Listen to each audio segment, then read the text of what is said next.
September is Deaf Awareness Month, a time to celebrate the rich cultural history of the deaf community and continue the work of advocating for the rights of deaf people everywhere. In South Africa, there are more than 4 million people who are deaf or have hearing loss. This well-established group of people makes up almost 7% of the population. Deaf and hard of hearing people face complex challenges that prevent them from becoming financially and socially independent, including getting an education, starting a business and finding employment. It's for these reasons that the Neema Foundation for the Deaf appeals to the government, business and society at large to remember the dire gender-based violence situation within the deaf community. Now, to tell us more, we are now joined by Fatima Cele, and she is the co-founder and the CEO of Neema. Fatima, thank you so much for your time this afternoon. How important was it for your organization to highlight gender-based violence during this month of September? Onati, thank you so much, and hi to your viewers. For me, it was a very, very key issue because I happened to come in contact with the deaf community because it hit very close to home. I have a niece that is deaf, and being female, I basically faced the reality to say it could be happening to her, or it could happen to her at some point if obviously issues are not addressed. Through the National Development Agency, we basically started hosting workshops to basically look at how the impact of GBV has faced the deaf community.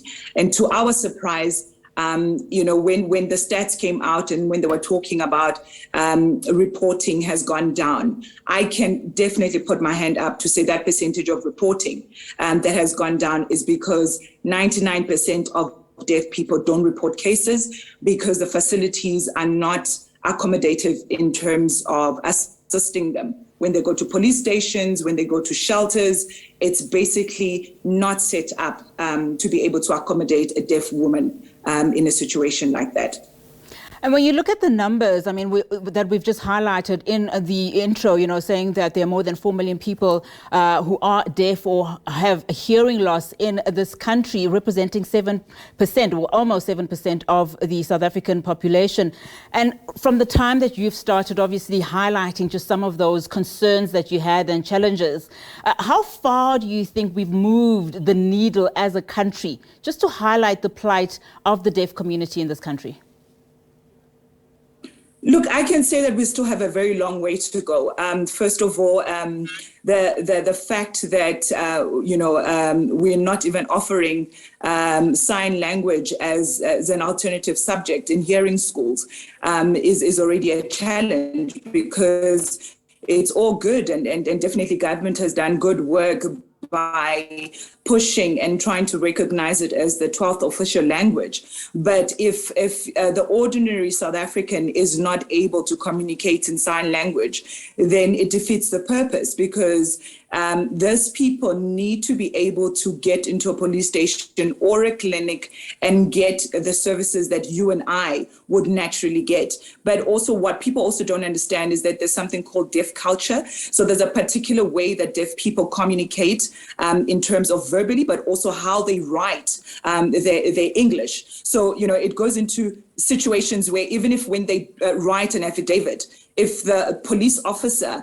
is not of understanding of the deaf culture, they will not understand how to interpret that affidavit. And then obviously what happens, then the investigation officer will not be able to move because he or she does not understand the context that has been presented to them.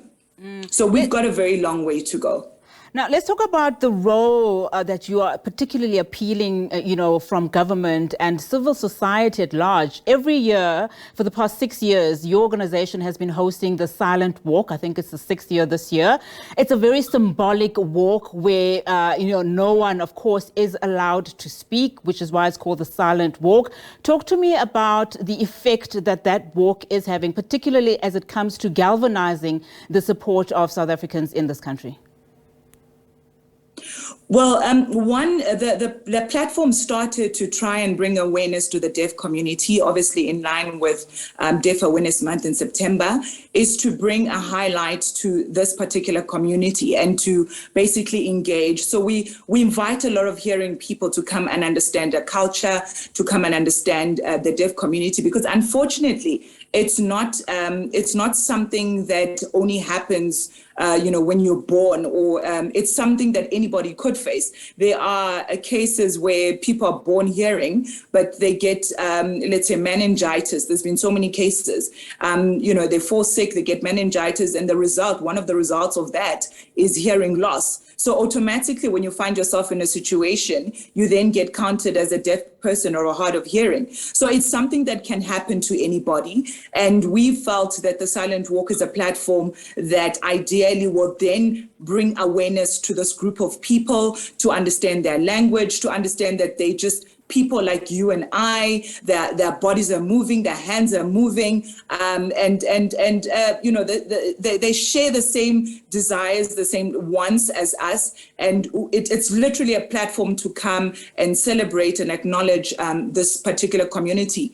But we've also then decided, moving forward, that we're going to use the platform to lobby and advocate some of the issues that the deaf community is facing. Like I said, with the workshops, we saw the challenges that are there when it comes to GBV. So this particular year, we'll be standing against GBV. So we are inviting anybody. We're inviting lobby groups. We're inviting NGOs. We're inviting NPOs like ourselves. We're a non-profit organization. So we're inviting all of them to come and stand in solidarity to push and be the voices for people that are voiceless, and get government to look at how they can actually serve this particular community in what is now a pandemic in this country. Very quickly, Fatima, as we wrap this conversation, how do people then how do they reach you in order to participate in this walk?